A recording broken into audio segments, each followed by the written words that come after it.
Lalu para penghuni neraka mengerumuninya, seraya bertanya, "Wahai Fulan, ada apa denganmu?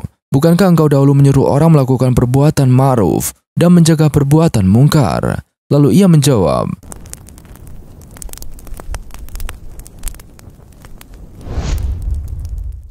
"Assalamualaikum warahmatullahi wabarakatuh." Sahabat beriman yang dirahmati Allah Subhanahu wa Ta'ala, di dalam khazanah Islam, sosok Dajjal sangat terkenal. Dia adalah antagonis yang dibenci sekaligus ditakuti karena perbuatannya yang akan menebar angkara murka dan fitnah di akhir zaman. Dajjal akan muncul menjelang kiamat. Dia sekaligus menjadi tanda bahwa kiamat sudah dekat. Namun kemunculan Dajjal di akhir zaman, jelang hari kiamat ini, ternyata tak segawat munculnya sosok lain yang juga disebut Nabi Muhammad SAW. Sosok yang dikhawatirkan lebih dari Dajjal oleh Rasulullah adalah munculnya ulama su. Lantas siapakah dia? Kenapa Nabi Muhammad SAW begitu mengkhawatirkan dia dibanding dengan Dajjal yang jelas-jelas membuat fitnah menakutkan pada akhir zaman? Ulama su, sebagaimana yang kami pahami, bukan hanya mereka yang menguasai ilmu agama, tetapi mereka yang menguasai ilmu di luar ilmu agama. Artinya ilmuwan dalam bidang apapun bisa saja menyandang predikat ulama su. Kata ulama adalah bentuk jama dari alim, yang artinya ahli ilmu atau ilmuwan. Sementara kata su adalah masdar dari saya susawan, yang artinya jelek, buruk, dan juga jahat. Secara bahasa, arti ulama su adalah ilmu atau ilmuwan yang buruk dan juga jahat. Rasulullah bersabda, "Ingatlah, sejelek-jelek keburukan adalah keburukan ulama, dan sebaik-baik kebaikan adalah kebaikan ulama." Hadis riwayat Ad-Darimi. Ulama hakikatnya berhubungan dengan ilmu dan juga kebaikan. Harta dan tata adalah godaan bagi ulama yang bisa menjerumuskan ke dalam kehinaan. Sayyidina Anas radhiyallahu anhu meriwayatkan, ulama adalah kepercayaan Rasul selama mereka tidak bergaul dengan penguasa dan tidak asik dengan dunia. Jika mereka bergaul dengan penguasa dan asik terhadap dunia, maka mereka telah mengkhianati para Rasul. Karena itu, jauhilah mereka. Hadis riwayat Al-Hakim. Dari Abu Dzar berkata, "Dahulu saya pernah berjalan bersama Rasulullah, lalu beliau bersabda, 'Sungguh bukan Dajjal yang aku takutkan atas umatku.' Beliau mengatakan 3 kali, maka saya bertanya, 'Wahai Rasulullah, apakah selain Dajjal yang paling engkau takutkan atas umatmu?' Beliau menjawab, 'Para tokoh yang menyesatkan.' Musnad Ahmad, halaman 222.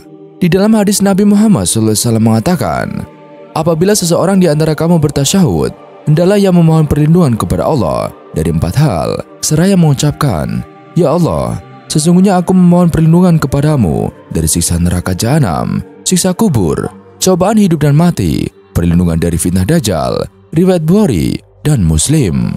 Dari berbagai sumber, ada beberapa karakteristik ulama su sebagai bagian dari fitnah akhir zaman. Dan semua karakter ini tidak ada dalam diri kita, dan kita bisa terhindar dari bahaya yang mereka timbulkan. Beberapa karakter itu adalah menjual ilmu kepada penguasa. Kebinasaan bagi umatku adalah datang dari ulama su. Mereka menjadikan ilmu sebagai barang dagangan yang mereka jual kepada para penguasa. Masa mereka untuk mendapatkan keuntungan bagi diri mereka sendiri, dan Allah Ta'ala tidak akan memberikan keuntungan dalam perniagaan mereka itu. Hadis riwayat Al-Hakim. Yang kedua yaitu menukar kebodohan sebagai ilmu. Ibnu Rajab Al-Hambali mengatakan bahwa As-Sabi berkata, "Tidak akan terjadi hari kiamat sampai ilmu menjadi suatu bentuk kejahilan, dan kejahilan itu sebagai bentuk ilmu." Ini semua termasuk dari terbaliknya gambaran kebenaran atau kenyataan di akhir zaman, dan terbaliknya semua urusan. Yang ketiga yaitu memburu harta dan tata. Mereka adalah ulama agama untuk membedakan antara mereka dan ulama dunia. Mereka adalah ulama jahat yang dengan ilmunya bertujuan untuk kesenangan dunia, mendapatkan pangkat dan kedudukan pada dunia. Lihat Said Bakri bin Muhammad Syato, Adimyati, Kifayatul Aqtiyah, wa Minhajul Ashifa, halaman 70, dan Said Muhammad Al-Husaini Az-Zabidi, Ilfatus Sadatil Mutakin, Bisari Ihyal Ulmudin, halaman 348. Yang keempat, yaitu sombong dengan banyaknya pengikut. Penuntut ilmu yang keempat adalah orang yang kesetanan. Ia menjadikan ilmunya sebagai jalan untuk memperkaya diri, menyombongkan diri dengan kedudukan, dan membanggakan diri dengan banyaknya pengikut. Ia masuk terperosok ke banyak lubang tipu daya karena ilmunya itu dengan harapan hajat duniawinya terpenuhi. Lihat Imam Al-Ghazali, Bidayatul Hidayah, halaman 7-8. Yang kelima, bergaya dengan pakaian ulama. Di tengah kehinaan itu, merasa dalam batinnya memiliki tempat mulia di sisi Allah karena ia bergaya dengan gaya ulama dan berpenampilan soal pakaian dan ucapan sebagaimana penampilan ulama di saat ia secara lahir dan batin menerkam dunia semata. Lihat Imam Al-Ghazali, Bidayatul Hidayah, halaman 7-8. Yang keenam, tidak mau bertobat. Orang ini termasuk mereka yang celaka dan dungu lagi terperdaya duniawi. Tidak ada harapan pertobatan karena dirinya merasa sebagai orang baik. Musinin, lihat Imam Al-Ghazali, Bidayatul Hidayah, halaman 7-8. 7. Sombong dipermainkan nafsunya. Sementara nafsunya saat demikian mempermainkan dirinya, menghadirkan impian, memberi harapan, mendorongnya untuk mengungkit-ungkit atas ilmunya di sisi Allah, dan memberinya ilusi bahwa ia lebih baik daripada sekian banyaknya hamba Allah yang lain. Lihat Imam Al-Ghazali, Bidayatul Hidayah, halaman 7-8. 8. Disorientasi intelektual, tidak memiliki integritas pribadi, dan tidak memiliki tanggung jawab intelektual. Sebab orientasinya hanya duniawi, sehingga menyalahgunakan ilmunya demi tujuan materialistik. Dari Abu Hurairah radhiyallahu an, Rasulullah bersabda, barang siapa yang mempelajari suatu ilmu yang seharusnya diharap adalah wajah Allah, tetapi jika ia mempelajarinya hanyalah untuk mencari harta benda dunia, maka ia tidak akan mendapati wangi surga di akhirat kelak. Hadis riwayat Abu Daud nomor 3664, Ibnu Majah nomor 252, dan Ahmad nomor 338. 9. Menyalahgunakan ilmu. Barang siapa yang makan dengan memperalat ilmu, Allah membutakan kedua matanya atau wajahnya di dalam riwayat Ad-Dailami, dan neraka lebih layak untuknya. Hadis riwayat Abu Nuaim dan Ad-Dailami. 10. Diperbudak setan dan juga hawa nafsu. Bencana bagi umatku datang dari ulama su, yaitu ulama yang dengan ilmunya bertujuan untuk mencari kenikmatan dunia, meraih gengsi, dan juga kedudukan. Setiap orang dari mereka adalah tawanan syaitan. Ia telah dibinasakan oleh hawa nafsunya dan dikuasai kesengsaraannya. Dan siapa saja yang kondisinya demikian, maka bahayanya terhadap umat datang dari beberapa sisi. Dari sisi umat, mereka mengikuti ucapan-ucapan dan perbuatan-perbuatannya. Lihat Al-Alama Al-Minawi dalam Faidat Al-Qadir, halaman 369. 11. Membela penguasa yang zalim. Ia memperindah penguasa yang menzalimi manusia dan gampang mengeluarkan fatwa untuk penguasa. Pena dan lisannya mengeluarkan kebohongan dan juga kedustaan. Karena sombong, ia mengatakan sesuatu yang tidak ia ketahui. Lihat Al-Alama Al-Minawi dalam Faid Al-Qadir, Syarah Jami' Shaghir Imam Suyuti nomor 369. 12. Membuat tipu daya. Hati-hatilah terhadap tipu daya ulama su. Sungguh, keburukan mereka bagi agama lebih buruk daripada syaitan. Sebab melalui merekalah syaitan mampu menanggalkan agama dari hati kaum mukmin. Atas dasar itu, ketika Rasulullah Muhammad SAW ditanyai tentang sejahat-jahat makhluk, beliau menjawab, "Ya Allah, berilah ampunan." Beliau menyebut sebanyak 3 kali, lalu bersabda, mereka adalah ulama su. Hujatul Islam, Imam Al-Ghazali. 13. Menjilat penguasa. Ulama su, orang yang bergelar ulama atau intelektual, yang menjilat penguasa dan menjadikan kaum kafir sebagai teman karib, serta menafsirkan Al-Quran sekehendak nafsunya. Dengan bahasa Umar bin Khattab, ulama su adalah mereka yang munafik tapi berilmu. Lalu, bagaimana ciri ulama su? Said Bakri bin Muhammad Soto Ad-Dimyati dalam Kifayatul Atiyah mengatakan, mereka adalah ulama agama untuk membedakan antara mereka dan ulama dunia. Mereka adalah ulama jahat yang dengan ilmunya bertujuan untuk kesenangan dunia, mendapatkan pangkat dan kedudukan pada penduduk. Lihat Said Bakri bin Muhammad Soto Ad-Dimyati, Kifayatul Atqiyah wa Minhajul Asfiyah. Dan sebenarnya, apa yang disampaikan Said Bakri bin Muhammad Soto Ad-Dimyati bukanlah hal yang pertama kali. Sebelumnya, Imam Al-Ghazali sudah menulis ini terlebih dahulu dalam Ihya Ulumuddin. Dan berikut ini kami kutip Syarah Ihya Ulumuddin karya Said Muhammad Al-Husaini Az-Zabidi. Ulama su yang kami maksud dengan ulama-ulama dunia adalah ulama yang jahat. Imam Al-Ghazali menyifati mereka demikian karena kerendahan kedudukan mereka di sisi Allah dan kehinaan semangat mereka, di mana mereka menggunakan sesuatu yang terpuji untuk sesuatu yang tercela. Mereka adalah orang yang dengan meraih ilmunya bertujuan untuk kesenangan dunia. hidup dengan senang dengan perhiasan dunia, yaitu menghiasi rumah dengan permadani mewah. Dari sini kita mendapatkan gambaran bahwa ulama su adalah ilmuwan secara umum yang menyalahgunakan ilmunya untuk kepentingan duniawi apapun bentuk kepentingannya. Artinya, jangan dipahami bahwa ulama su adalah sarjana-sarjana yang mempelajari ilmu sekuler atau pemahaman ini tidak relevan sama sekali.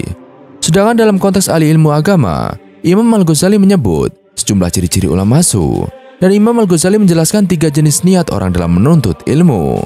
Salah satunya adalah ulama yang salah niat dalam menuntut ilmu agama. Inilah yang kemudian disebut sebagai ulama su. Sebagai keterangan Imam Al-Ghazali dalam kitab Bidayatul Hidayah berikut ini. Penuntut ilmu ketiga adalah orang yang kesetanan. Ia menjadikan ilmunya sebagai jalan untuk memperkaya diri, menyombongkan diri dengan kedudukan, dan membanggakan diri dengan banyaknya pengikut.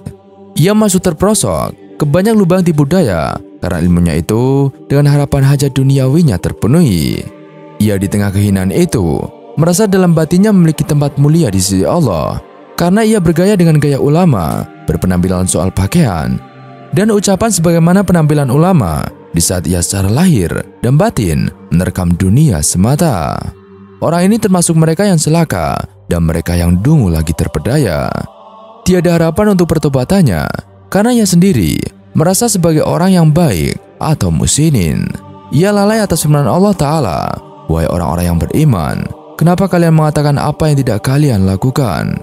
Ia termasuk orang yang dikatakan oleh Rasulullah dalam sabdanya, "Ada sesuatu yang aku khawatirkan pada kalian daripada selain Dajjal," yaitu para sahabat bertanya, "Apakah itu wahai utusan Allah?" Nabi Muhammad SAW menjawab, "Ulama yang jahat."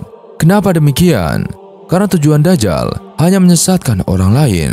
Sedangkan ulama seperti ini sekalipun memalingkan orang lain daripada dunia melalui ucapan dan perkataannya.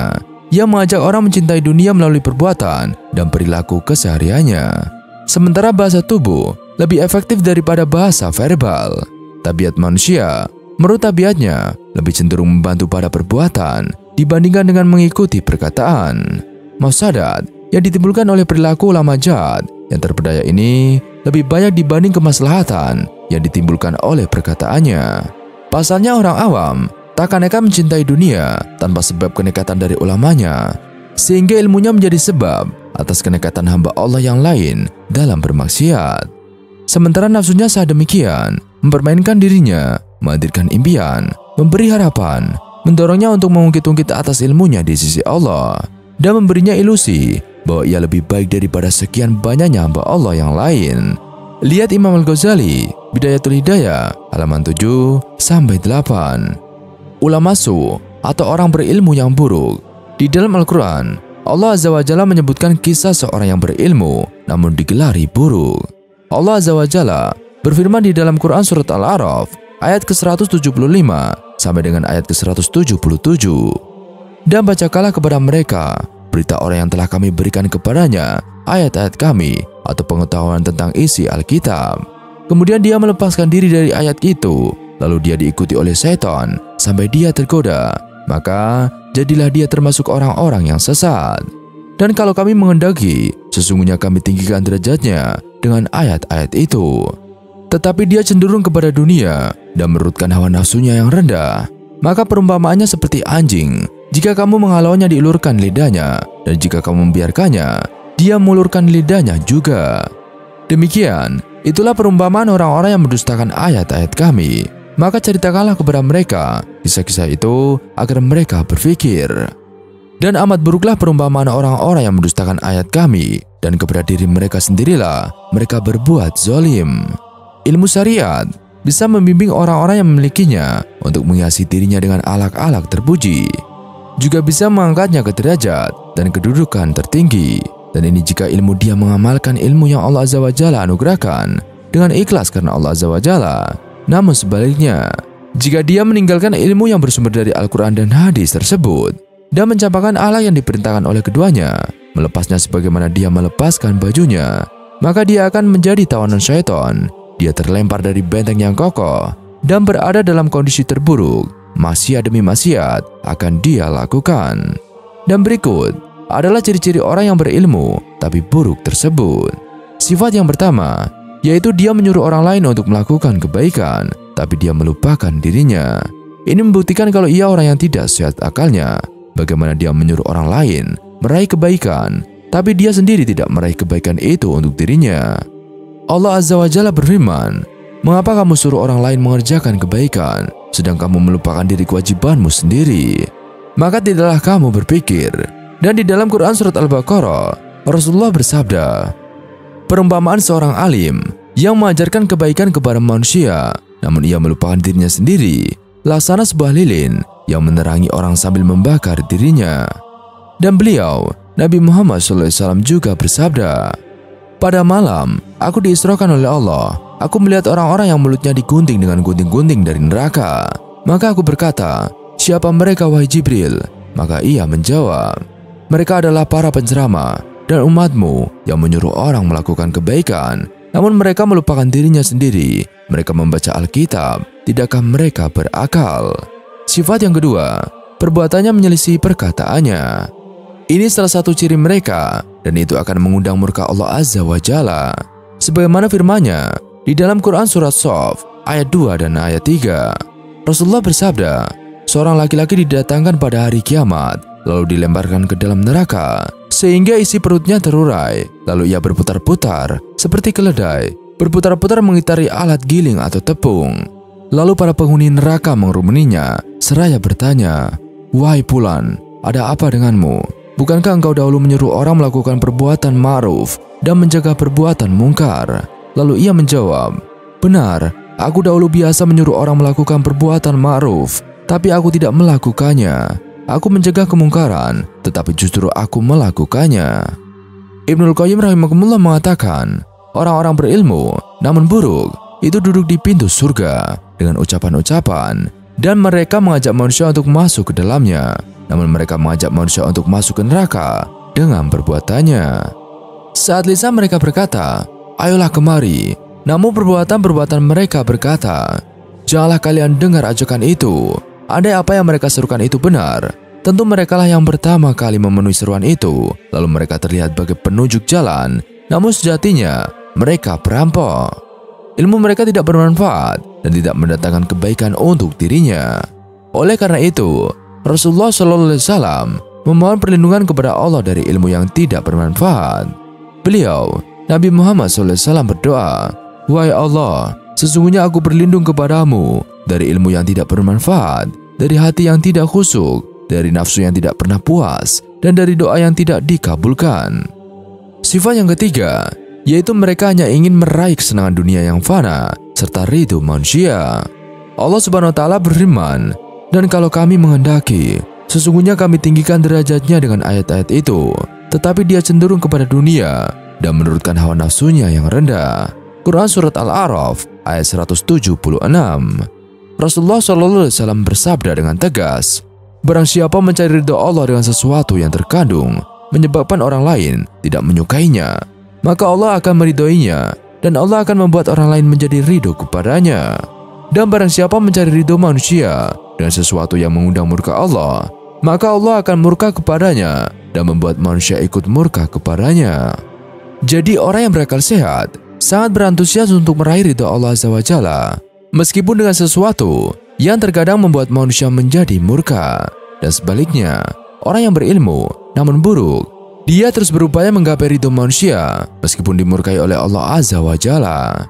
Diriwayatkan dari Al-Walid bin Al-Walid, Abu Utsman Al-Maidani, bahwa Uqbah bin Muslim pernah mengabarkan kepadanya bahwa Sufail Al-Asbabi mengabarkan bahwa ia pernah masuk ke kota Madinah dan mendapati seseorang yang dikerubungi banyak orang. Lalu ia berkata, "Siapa ini?" Orang-orang itu menjawab, "Abu Hurairah radhiyallahu an."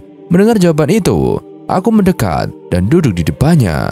Ketika itu beliau radhiyallahu an sedang menyampaikan hadis kepada orang-orang banyak, dan setelah beliau selesai, aku berkata, "Saya mohon dengan sungguh-sungguh, sudilah kiranya Anda mengajari saya sebuah hadis yang Anda dengar, hafal, dan pahami langsung dari Rasulullah Muhammad SAW."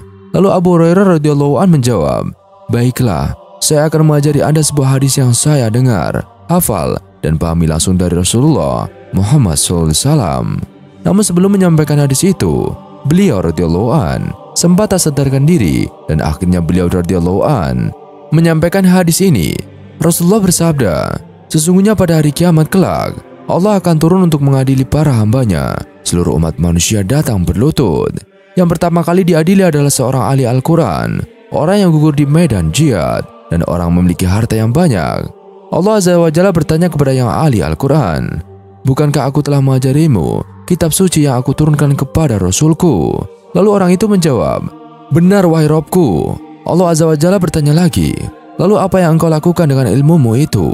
Lalu dia menjawab, aku amalkan ilmuku siang dan malam. Namun Allah Azza wa Jalla menyangkal jawaban tersebut. Engkau dusta. Dan para malaikat berkata juga, engkau dusta. Allah Azza wa Jalla mengatakan lagi, namun yang kau inginkan adalah agar kamu disebut sebagai orang yang gemar membaca Al-Quran, dan pujian itu telah diucapkan oleh manusia. Berikutnya orang yang kaya itu dipanggil. Allah Azza wa Jalla bertanya, bukankah aku telah melapangkan rezekimu sehingga engkau tidak lagi membutuhkan orang lain? Orang itu menjawab, benar wahai Robku. Allah Azza wa Jalla bertanya lagi, lalu engkau gunakan untuk apa harta yang aku berikan kepadamu? Dia menjawab, untuk menyambung silaturahmi dan bersedekah. Lalu Allah Subhanahu wa Ta'ala menyangkalnya, engkau dusta. Para malaikat pun berkata, engkau dusta. Allah Azza wa Jalla berkata lagi, niatmu tidak lain agar disebut sebagai orang dermawan, dan pujian itu telah diucapkan oleh banyak orang. Giliran selanjutnya, orang yang gugur di medan jihad dipanggil. Allah Azza wa Jalla bertanya, untuk urusan apa engkau terbunuh? Dia menjawab, wahai Robku, aku disuruh untuk berjihad di jalanmu, maka aku berperang hingga aku gugur. Lalu Allah Azza wa Jalla menyangga, engkau dusta. Para malaikat pun berkata, engkau dusta. Allah Azza wa Jalla berkata lagi, akan tetapi engkau ingin agar disebut sebagai seorang pemberani, dan pujian itu telah diucapkan oleh banyak orang, ataupun dengan kata lain, pujian itu telah engkau dapatkan. Kemudian Rasulullah Muhammad SAW menempuk lututku sembari bersabda, wahai Abu Hurairah, 3 golongan itu adalah makhluk Allah yang pertama kali dijadikan bahan bakar api neraka. Abu Utsman mengatakan, aku diberitahu oleh Al-Ala bin Abi Hakim Al-Gujumawiyah. Dia mengatakan, ada seseorang masuk menghadap Muawiyah, lalu dia memberitahukan hadis dari Abu Hurairah ini. Setelah mendengar hadis ini, Muawiyah radhiyallahu an berkata, 3 golongan tersebut mendapat siksa sedemikian rupa. Seketika itu, Muawiyah radhiyallahu an menangis jadi-jadinya sampai kami mengira beliau akan meninggal. Kami mengatakan, lelaki yang menyampaikan hadis ini telah membawa keburukan untuk kita. Lalu Muawiyah radhiyallahu an tersadar dan mengusap wajahnya sambil mengatakan, Maha besar Allah dan Rasulullah. Barang siapa mengendahi kehidupan dunia dan perhiasannya, niscaya kami berikan balasan penuh atas pekerjaan mereka di dunia dengan sempurna, dan mereka di dunia tidak akan dirugikan. Itulah orang-orang yang tidak memperoleh sesuatu di akhirat kecuali neraka, dan sia-sialah di sana apa yang telah mereka usahakan di dunia, dan terhapuslah apa yang telah mereka kerjakan. Quran Surat Hud ayat 15-16. Sifat yang keempat, mereka itu yang mengajak ke pintu-pintu neraka. Hudzaifah bin Yaman radhiyallahu an berkata, dahulu orang-orang bertanya kepada Rasulullah tentang kebaikan, sedangkan aku bertanya kepada beliau, Nabi Muhammad SAW, tentang keburukan, karena khawatir keburukan itu akan menimpaku. Dan aku bertanya, wahai Rasulullah, dahulu kita berada dalam kondisi jahiliyah dan keburukan, lalu Allah Azza wa Jalla mendatangkan kebaikan Islam ini. Apakah setelah kebaikan ini akan ada keburukan lagi? Lalu beliau Nabi Muhammad SAW menjawab, ya. Lalu aku bertanya lagi, apakah setelah keburukan itu akan datang kebaikan lagi? Namun Nabi Muhammad SAW menjawab, iya, akan tetapi di dalamnya ada tukon, kabut atau asap. Aku bertanya lagi, apakah gerangan takon itu? Beliau Nabi Muhammad SAW menjawab, suatu kaum yang memberi petunjuk dengan selain petunjukku. Engkau mengenal beberapa di antaranya dan engkau akan mengingkarinya. Aku bertanya lagi, apakah setelah kebaikan itu akan ada keburukan lagi? Nabi Muhammad SAW menjawab, iya, ada para dai yang mengajak ke pintu neraka jahanam, dan barang siapa yang mengikutinya, maka ia akan dicampakkan ke dalam neraka. Lalu aku berkata, wahai Rasulullah, jelaskan ciri-ciri mereka kepada kami. Lalu beliau Nabi Muhammad SAW mengatakan, mereka memiliki warna kulit seperti kita dan berbicara dengan bahasa kita. Lalu aku bertanya lagi, apa yang engkau perintahkan kepadaku jika aku menemuinya?" Beliau menjawab, "Berpegang teguhlah pada jamaah kaum muslimin dan pemimpinnya." Aku bertanya lagi, "Bagaimana jika kaum muslimin tidak memiliki jamaah maupun imam?" Beliau Nabi Muhammad SAW menjawab, "Tinggalkanlah semua firqah atau kelompok itu, walaupun dengan menggigit pokok pohon hingga maut menjemputmu, sedangkan dirimu dalam keadaan seperti itu." Sifat yang kelima, ulama yang menanggalkan keilmuannya itu menjadi pengekor hawa nafsu. Allah Azza wa Jalla berfirman, "Dan jika kami menghendaki, niscaya akan kami tinggikan derajatnya dengan ayat-ayat itu. Tetapi dia cenderung kepada dunia dan menuruti hawa nafsunya." Di dalam Quran Surat Al-A'raf ayat 176, hawa nafsu menjadi panutan yang selalu ia turuti. Allah Azza wa Jalla berfirman, "Maka tidaklah engkau memperhatikan orang yang menjadikan hawa nafsunya sebagai Tuhannya, dan Allah membiarkannya berdasarkan ilmunya, dan Allah telah mengunci mati pendengaran dan hatinya serta menutup penglihatannya." Di dalam Quran Surat Al-Jasiyah ayat 23, Allah Azza wa Jalla berfirman, "Terangkanlah kepadaku tentang orang yang menjadikan hawa nafsunya sebagai Tuhannya, maka apakah kamu dapat menjadikan pemelihara atasnya? Apakah kamu mengira bahwa kebanyakan mereka itu mendengar atau memahami? Mereka itu tidak lain hanyalah seperti binatang ternak, bahkan mereka lebih sesat jalannya." Di dalam Quran Surat Al-Furqan ayat 43-44, ketahuilah bahwa jika manusia mengikuti hawa nafsunya, ia akan binasa. Rasulullah bersabda, 3 yang bisa membinasakan yaitu sifat kikir yang dipatuhi, hawa nafsu yang dituruti, dan berbangga dengan diri sendiri. Wallahu a'lam bishawab. Sekian video kali ini, kurang lebihnya kami mohon dimaafkan. Yang benar, datanya dari Allah Subhanahu wa Ta'ala. Bila atau keliru, datanya dari saya pribadi. Wassalamualaikum warahmatullahi wabarakatuh.